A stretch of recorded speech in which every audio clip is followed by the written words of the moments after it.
Vamos a hablar sobre esta ley de financiamiento, Sebastián, que ayer la estuvimos acá analizando, nos tocó justamente en el programa salidito del horno, como lo decimos coloquialmente, pero ya tuvimos unas horas de analizar, de pensar. Obviamente esto ahorita pasa al Congreso y ahí pues tenemos quienes lo ven bien, esta ley de financiamiento, y quienes tienen bastantes peros. Yo diría que he visto más peros que aspectos positivos, pero aquí vamos a hablar de las dos partes. Sí, políticamente tiene muchos obstáculos y lo que siempre hemos dicho, es un momento muy incómodo para un gobierno presentarla, pero eso habla de la necesidad que el gobierno pensará tiene, ¿no? La presento aún cuando estoy cerca de las elecciones y bueno, creo que lo más difícil serán las comisiones económicas y creo que ahí corresponde que en estas semanas que se discuta llamemos a todos los partidos que componen esa comisión. La tercera creo que va a ser la más difícil. Pues justamente, mira, aquí le tengo invitada, se llama María del Mar Pizarro, ya saben ustedes, es la representante de la Cámara del Pacto Histórico y hace parte de la Comisión Tercera de la Cámara. Sí, señor. Y yo le invité a otro invitado tenemos, sí, señor, de la Comisión Tercera, Mauricio Gómez del Partido Liberal. Que uno está muy positivo frente a esta propuesta del gobierno y el otro pues obviamente es más crítico. Vamos a comenzar con la representante Pizarro. Bienvenida a Mañanas Blue. Buenos días, muchas gracias por la invitación y un saludo al representante, al senador. Sí, estamos Mauricio. hablando de una ley de financiamiento pues bastante ambiciosa, representante, que tendría afectación en muchísimos sectores. ¿Cuáles son esos puntos positivos que usted resalta de esta ley de financiamiento que aspira a recoger 26.3 billones en Colombia? Pues si nosotros vemos lo que ha dicho la misión de expertos tributarios hace mucho tiempo, los think tanks como el Observatorio Fiscal de la Javeriana, etcétera, lo que vemos es que en realidad las grandes empresas y multinacionales no están pagando los mismos impuestos que la pequeña y mediana empresa. Según un estudio del Observatorio Fiscal de la Javeriana muy reciente, de agosto de este año, cuando nosotros miramos las 2.000 empresas más grandes del país, que representan el 0.5% del tejido empresarial, estas empresas tienen grandes bufetes de abogados tributarios. Entonces después, digamos, de las exenciones y de todos los vericuetos de la ley tributaria, que es muy compleja, que se pueden pegar, pues terminan pagando en realidad un 20% de impuesto de renta. Lo cual quiere decir que el 99% de las empresas del país, medianas y pequeñas, pagan un 15% más de impuesto de renta que las grandes empresas. Y digamos que esto puede llegar a ser 100 billones de pesos. Yo creo que lo más importante de esta reforma tributaria es que quita un montón de exenciones que hacen muy complejo el sistema tributario y que hacen muy complejo para la DIAN revisar en dónde se están haciendo quizás deducciones que no se deberían hacer, o cómo los grandes que tienen la capacidad de tener muchísimos abogados tributarios están pagando menos impuestos. Entonces, ¿qué pasa en Colombia? Que la gran empresa, la multinacional, paga mucho menos de renta que una empresa pequeña. Estas distorsiones del sistema tributario colombiano hay que eliminarlas si queremos un país más justo. Esto es una reforma tributaria que busca reducir la desigualdad, bajar la pobreza, y esto pasa porque los más ricos y los que pueden pagar, pues paguen los impuestos que deberían.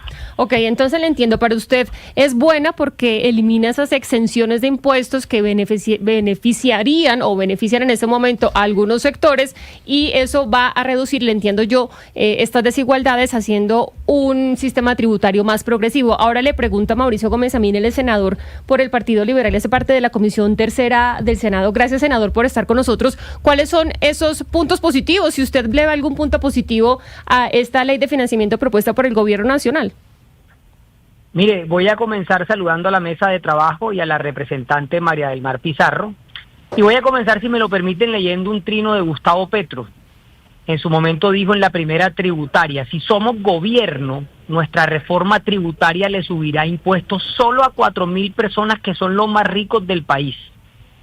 Hay que actualizar el trino de Petro y hay que decir: si somos gobierno, nuestra reforma tributaria solo le subirá impuestos a 40 millones de colombianos. O sea, el presidente en la tributaria número 3 de su gobierno le pone 4 ceritos. Y entonces usted me dice, ¿por qué a 40 millones de colombianos? Imagínese usted que el 75% de los colombianos de los estratos más bajos, 2, 3, 4 y 5 de nuestro país, viven en propiedad horizontal. Esos colombianos que no les alcanza la plata, que es la clase media de nuestro país, ahora además de la administración de su edificio, a esa administración que ya es costosa tienen que sumarle un 19% de IVA. Que a mí me diga la representante María del Mar Pizarro si eso es igualdad, o si eso es cargarle el bolsillo más a los colombianos. Pero que a mí me diga la representante María del Mar Pizarro si ponerle 19% de IVA a la gasolina es igualdad. Imagínese usted esa persona que se levanta para ir a su trabajo todos los días y va a tanquear, y la gasolina la recibió el presidente Petro en 9.000 pesos, hoy están 16.500 pesos, y ahora además de esos 16.500 pesos hay que subirle un 19% de IVA. Pero además si la gasolina sube, la canasta familiar sube porque el transporte de los alimentos sube. Entonces yo no le encuentro sentido en un año tan complicado como este, con una economía tan complicada como la que tenemos, ahora al presidente Petro y a su ministro de Hacienda, Germán Ávila, se le ocurra tocarle el bolsillo a los colombianos. Sí. Pues yo le tengo un mensaje al presidente Petro hoy, y es: el Congreso no se va a prestar para esto. Sí. El Congreso, la Comisión Tercera de Senado, no aprobará esta reforma tributaria. Al contrario, le mando el mensaje clarito, y es: reduzcan el gasto público, amárrese los pantalones. Lo dijo el ministro Ocampo ayer, que fue su ministro de Hacienda el primer año. Dejen de derrochar la plata de los colombianos, sí, y comiencen a invertir en la región. Y con eso que usted me acaba de responder, senador, pues le pregunto ahora a la representante, porque usted ahí destaca algunos puntos de esta ley de financiamiento. Uno, el tema de la propiedad horizontal; el otro, el tema de los hidrocarburos, de la gasolina, y pues ahí no menciona unos, pero están el tema de los carros híbridos o el tema del alcohol como la cerveza. Representante, ¿usted qué le responde al senador Gómez Amín cuando pues él dice que estos impuestos que se quieren imponer, valga la redundancia, con esta ley de financiamiento, pues afectarán a muchos colombianos, y no es que a todos? Pues yo la verdad no estoy de acuerdo con Mauricio, a quien respeto muchísimo, ya que compartimos el Parlamento andino, y que sé que sabe mucho de este tema. Pero primero yo quisiera decirle que con respecto al tema de propiedad intelectual, al tema de propiedad horizontal, en realidad las administraciones ya no podrán cobrar IVA. Entonces esto le va a bajar los impuestos a las personas que viven en propiedad horizontal. Y realmente, ¿a quién se le sube? Uno, se le pone un impuesto a las actividades comerciales de las iglesias, por ejemplo. No se le pone un impuesto a las donaciones que uno le da a la iglesia como parte del diezmo, sino a las actividades comerciales que tienen las iglesias, porque sabemos que hay muchas iglesias que tienen negocios y sobre esto deberán pagar algo de impuestos. Se le modifica el régimen tributario a los servicios digitales que son de multinacionales y etcétera. Se le sube los impuestos, por ejemplo, a los bancos. Hay que tener en cuenta que aun cuando los bancos prestan con la plata del Estado, con la plata de todos los colombianos, muchas veces gracias a las reducciones y exenciones están pagando tarifas del 16 o el 15% de renta, cuando el resto de empresas pagan 35%. Entonces se les sube la sobretasa al sistema financiero que además tenemos que acordarnos que durante la pandemia fue supremamente beneficiado, tuvo, mientras todo el país se quebraba, ellos tuvieron altísimas ganancias, y que en estos años han tenido también ganancias muy altas debido a que la tasa de interés sigue en un muy buen nivel. También se les sube, por ejemplo, los impuestos a los vehículos de alta gama, alto lujo, Ferraris, etcétera, a los bienes de lujo. Cuando nosotros realmente revisamos a qué se le están subiendo los impuestos, se les suben a las empresas de juegos de azar, que son multinacionales, que no están pagando lo mismo que el chancero, a servicios digitales internacionales, a las actividades comerciales de las iglesias, vehículos de alta gama, ropa de alta gama. Y con esta plata, ¿qué se busca? Pues inyectarle efectivo a la economía, inyectarle efectivo a los programas sociales. Y Mauricio no me podrá decir que esta política económica del presidente Petro no ha sido exitosa, porque realmente vemos cómo el desempleo ha bajado de una manera muy positiva, se ha reducido la pobreza, se ha disminuido la desigualdad, y esto es gracias a una política económica que le inyecta capital al sector social del Estado. Senador Gómez Amín, acá la representante pues rescata algunos de los sectores que van a ser impactados, pero pues según la visión de la representante son, digamos, sectores privilegiados, el sector financiero, los juegos de azar en línea que no tienen este tipo de impuestos, pero que deberían tenerlo, según ella, para equidad, las iglesias también, no por dar un sacramento, sino por usufructuar, por ejemplo, una propiedad inmobiliaria. ¿Qué le responde usted frente a estos puntos positivos que, según la representante, hay en esta ley de financiamiento? Senador. Senadora. Yo no voy a entrar a rebatirle, porque ahí está el texto de la reforma y ahí vamos a poder verlo todos los colombianos. Está el artículo 3 que habla de propiedad horizontal, pero le voy a decir algo. La política económica del presidente Petro no ha sido exitosa. Le voy a recordar varias cosas. En este gobierno se rompió la regla fiscal. En este gobierno se perdió la línea de crédito del Fondo Monetario Internacional. Este gobierno ha sido derrochón en lo burocrático. Este es un gobierno que no le ha hecho caso a sus técnicos en Hacienda y al contrario ha salido de ellos.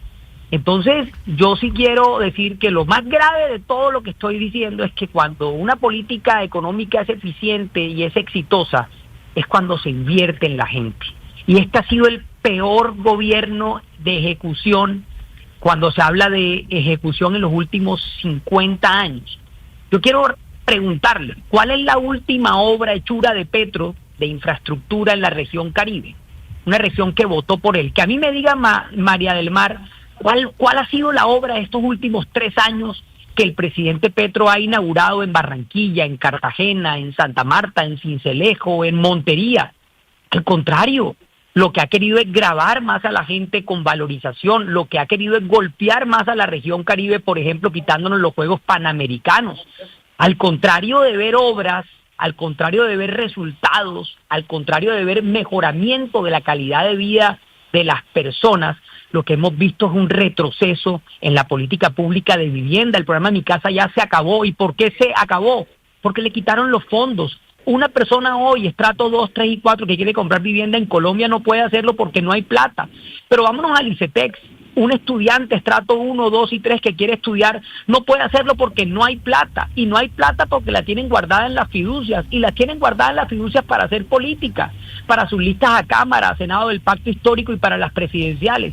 Pero ¿sabe qué? Aquí la gente se dio cuenta que el modelo de Petro no funcionó, que al contrario, ha cambiado 59 ministros en 3 años y el mismo presidente dice que sus ministros lo traicionan, no sabe trabajar en equipo y perdió el diálogo para terminar regional, no habla con alcaldes, con gobernadores y tiene la seguridad del país destruida. Pues obviamente, ¿qué más podemos decir? Senador Gómez, bueno, se está hablando acá de otros resultados macroeconómicos, nos quisiéramos concentrar justamente en la ley de financiamiento, que es lo que nos convoca en esta conversación. Políticas que tiene, porque al final depende de ellos de si pasa o no. Bueno, el senador ya dice que se le va a cerrar la puerta en el Senado. Le pregunto a la representante qué posibilidades hay de aprobar esta ley de financiamiento ahí en la Cámara de Representantes.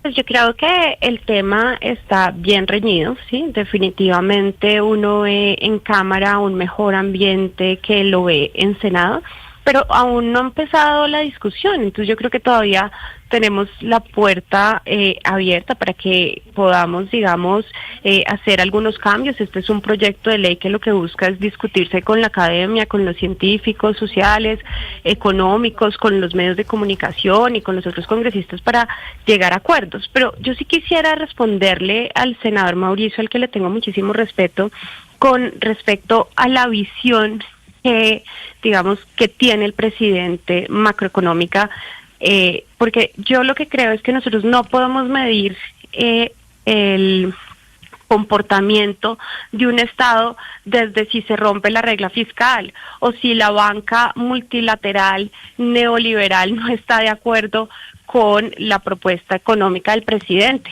No, es que cómo va un Estado se mide con cifras, con desempleo, cómo baja el desempleo, ¿sí? Cómo baja la inflación, cómo se reduce la pobreza. Esos son los indicadores que nos dicen cómo le va a un gobierno y las cifras son muy claras. Este es un gobierno que ha tenido un muy buen comportamiento macroeconómico a pesar de todas las dificultades, porque hay que tener en cuenta que muchas de las personas que tomaban y que siguen tomando las decisiones de política pública tienen una visión neoliberal y lo que están pensando es, por ejemplo, cómo se crece el Producto Interno Bruto, pero no cómo llevamos un plato de comida a la mesa de alguien, y esto realmente es lo que creo que nos debe importar.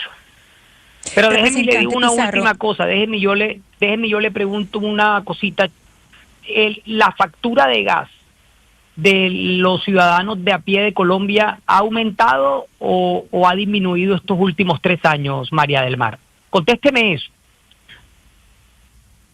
La factura de gas puede que ha aumentado, pero es que hay muchísimos... ¿Pero por qué ha aumentado? Porque la política de Irene Vélez de decrecimiento igual a pobreza, de no exploración, nos pero tiene importando déjame, yo le gas. pregunto, ¿la desigualdad ha bajado? Que cada decisión o mejor, del gobierno... ¿la inflación ha bajado? Perdóneme, ¿Aumentado el empleo, Mauricio? Perdóneme, le digo algo, la gente en Santa Marta todavía no tiene agua, la gente en Chocó todavía no tiene agua, entonces ¿cuál es el cambio? No hay cambio. Lo que hay son discursos vacíos del presidente Petro engañando y manipulando todo el tiempo a la opinión pública y la gente ya se cansó de eso. Ana Cristina. Usted, y con todo el respeto para usted, senador Gómez, y para la representante Pizarro, pues queremos hacer un poco de pedagogía y de entender qué es lo que pasa con la reforma tributaria, y en realidad no se ha hablado mucho de la reforma tributaria. Yo le quiero preguntar a la representante Pizarro si usted, es decir, con sus pares, en la conversación que usted ha tenido con sus pares, ¿sí se han leído la reforma? Es que fíjese, por ejemplo, lo que estamos hablando con el senador Gómez. El senador Gómez nos dice una cantidad de cosas del gobierno, pero no nos ha dicho una palabra de la reforma, el contenido de la reforma. Entonces, yo aquí lo que me pregunto es, ¿se leyeron la reforma? ¿Estamos discutiendo algo que se conoce?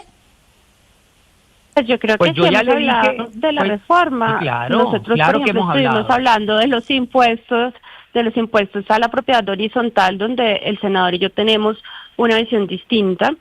Yo, por ejemplo, le nombré cómo cómo las iglesias van a empezar a tributar en actividades comerciales, como los bienes de lujo, los vehículos de alta gama, los servicios digitales.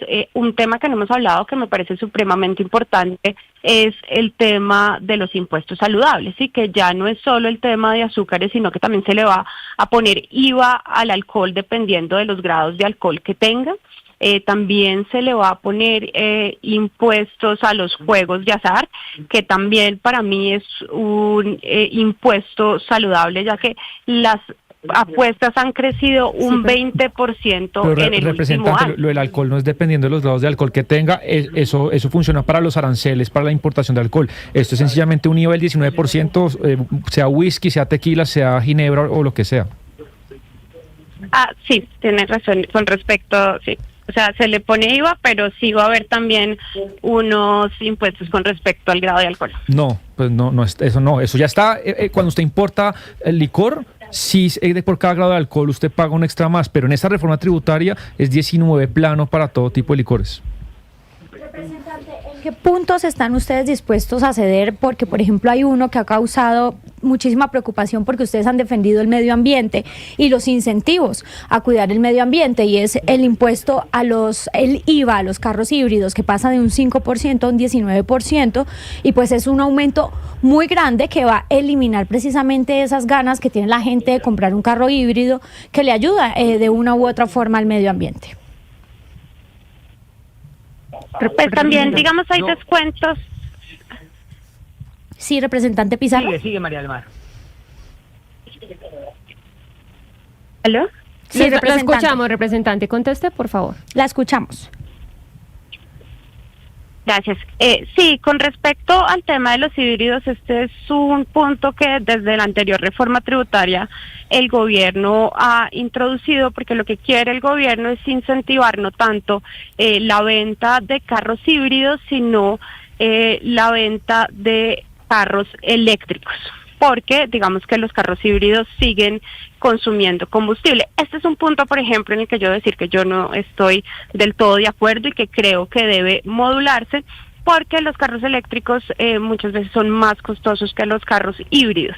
Esta es una de las discrepancias que yo tengo con la reforma tributaria. Sin embargo, tengo que decir que a mí me parece que el 90% de esta reforma tributaria sí disminuye las brechas y sí escucha a la misión de expertos tributarios. La pregunta que le tengo al senador es si en el Senado se van a dar la oportunidad de escucharla y de debatirla. Específicamente en su comisión, senador, ya nos dice, lo vamos a cerrar la puerta, pero van a tratar de sacar algún artículo que ustedes vean positivo, que de pronto sí pueda aprobarse, hacer alguna modificación de la propuesta original del gobierno nacional.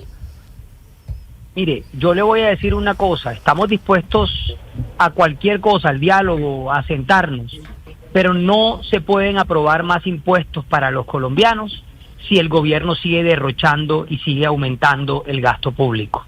Y si hemos hablado de la tributaria, yo hablé de la gasolina, hablé del 19% de IVA de las apuestas en línea, hablé también del tema de la cerveza que sube casi un 60%, la canasta familiar sube un 5%, el IVA al café, al trigo, al centeno, a la avena, al maíz, al arroz.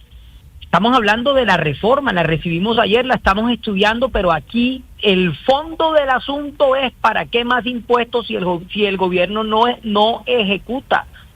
¿Para qué tocarle el bolsillo a la gente si no se ven los resultados?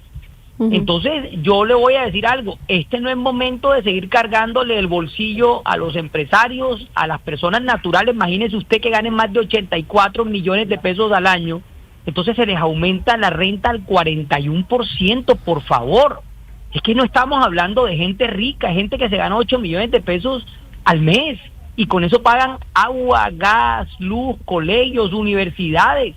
La plata no alcanza. Entonces, nuestra tarea es decirle al gobierno de Petro, reduzcan el gasto público, ahí está la plata, ahí está la tributaria, y dejen de tocarle el bolsillo a la gente.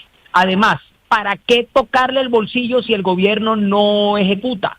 Eso no me lo han respondido, eso no me lo han dicho. ¿Cuál es la última obra de Petro de infraestructura? ¿Cuál es la última doble calzada de Petro? ¿Cuál es el último puesto de salud, hospital?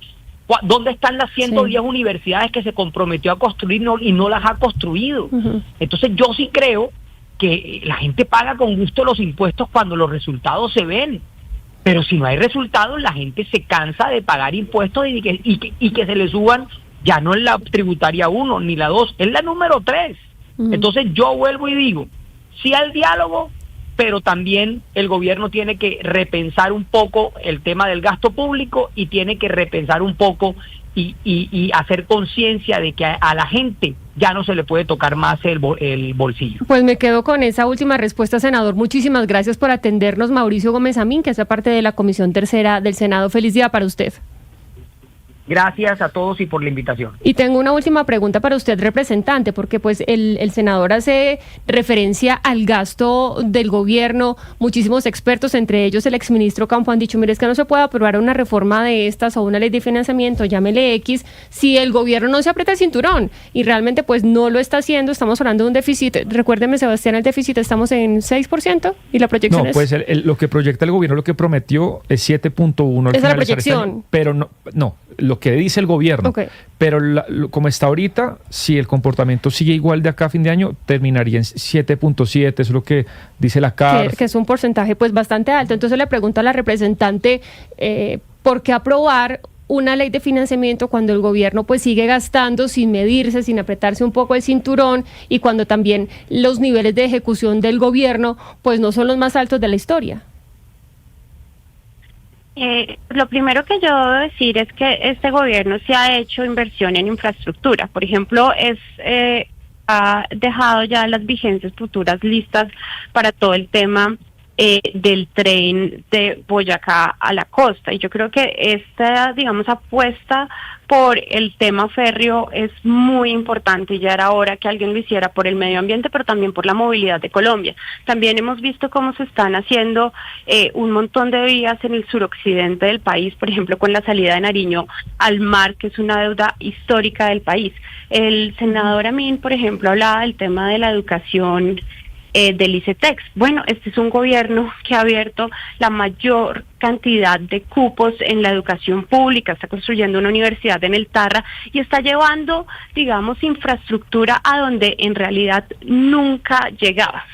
A mí me parece además a veces bastante contradictorio porque se nos dice que este gobierno no ejecuta, pero este gobierno gasta mucho. Entonces yo no entiendo cómo uno puede decir al mismo tiempo que este gobierno no ejecuta, pero al mismo tiempo gasta mucho. Cuando uno ve los gastos, digamos, laborales de funcionamiento del Ejecutivo, son solo del 5%.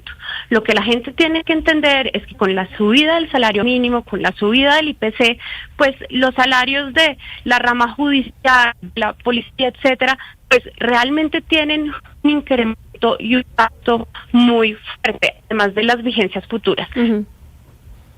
Pues, representante, muchísimas gracias también por... Está amarrado. Sí, no, le estaba diciendo porque se me fue un poco la comunicación, que muchísimas gracias por sus respuestas y por darnos su punto de vista y por estos minutos que nos dedica. Feliz día para usted. Muchísimas gracias por la invitación, buen día. Pues ahí tienen ustedes dos puntos de vista importantes, ¿no? En el Congreso, Sebastián, tenemos pues a la señora Pizarro, que ve con buenos ojos esta ley de financiamiento, y también al senador Gómez, también pues muy crítico con esta propuesta del gobierno nacional. Porque ahí es que en esa comisión tercera, que fue la que ya hundió, acuérdense, hace un año más o menos, una ley de financiamiento por 12 billones que se intentó, ese grupo liderado por entonces Efraín Cepeda la tumbó.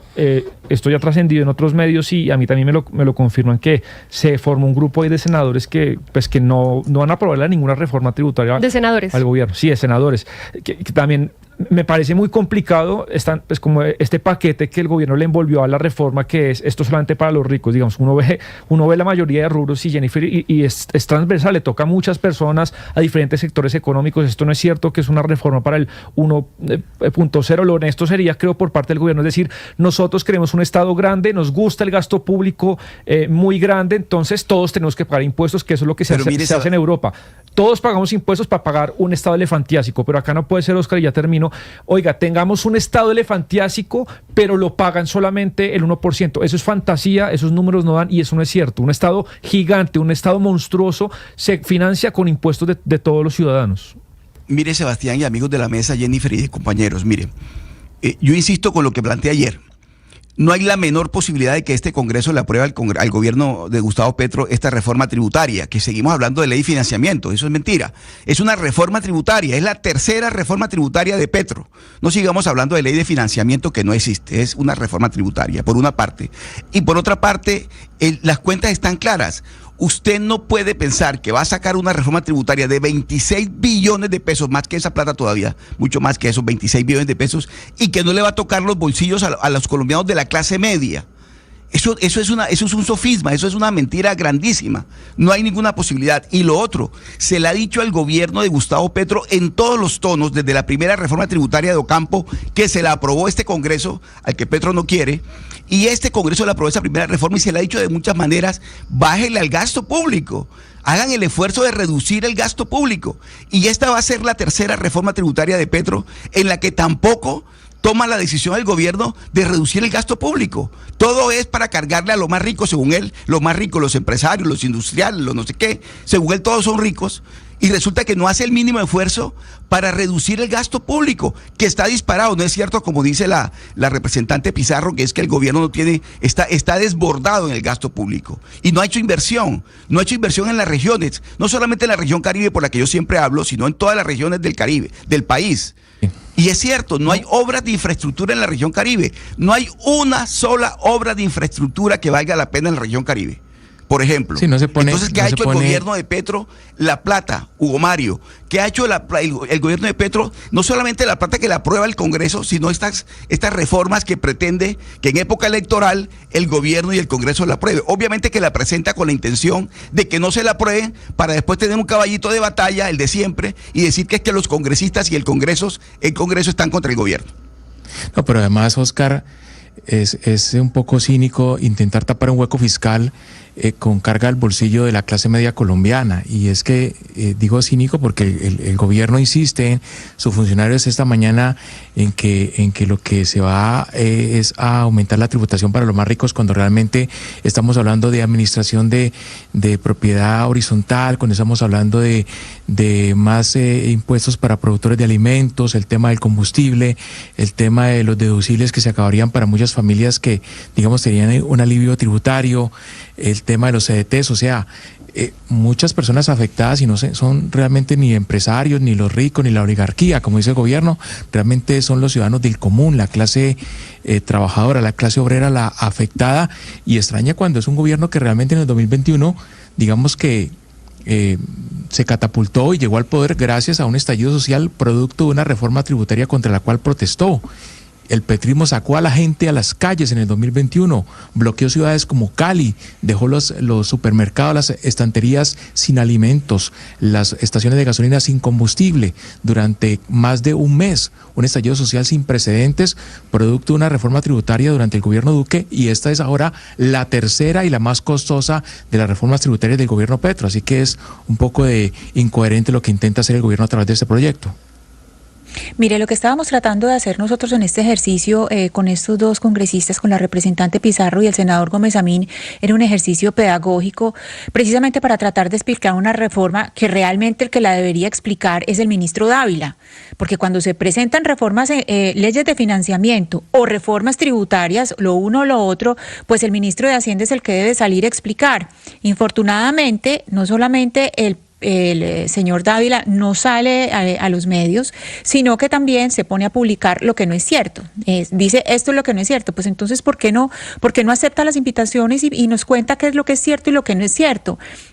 Ahora, la pregunta que yo le hice al senador Gómez Amín sí tiene que ver con lo que él estaba diciendo en estos micrófonos antes de que yo le dijera concéntrese por favor en el contenido de la reforma. ¿Por qué? Porque estaba diciendo un montón de lugares comunes de cosas que oímos todos los días sobre el gobierno, pero no se estaba concentrando en el contenido de la reforma, que es lo que quisiéramos que los ciudadanos conocieran para que supieran qué es lo que se va a votar, qué es lo que se va a comentar en el Senado, porque no todo el mundo tiene el tiempo de conectarse al canal del Senado a ver toda una discusión. Entonces yo creo que aquí los procesos pedagógicos también son muy importantes, pero el tono del senador Amín yo creo que marcó mucho, yo creo que marcó cuál va a ser precisamente el tono, el ritmo de la discusión de cómo se va a llevar, y creo que esto pues no va a tener ninguna, pues no creo que tenga ninguna posibilidad. Sí, no creo que tenga ninguna posibilidad. Pues vamos a ver qué pasa entonces en el Congreso. Ana Cristina, queríamos ver estas dos posiciones, empiezan las discusiones entonces, vamos a ver cómo se desarrolla esta ley de financiamiento. Vamos a hacer una pausa, ya volvemos con más.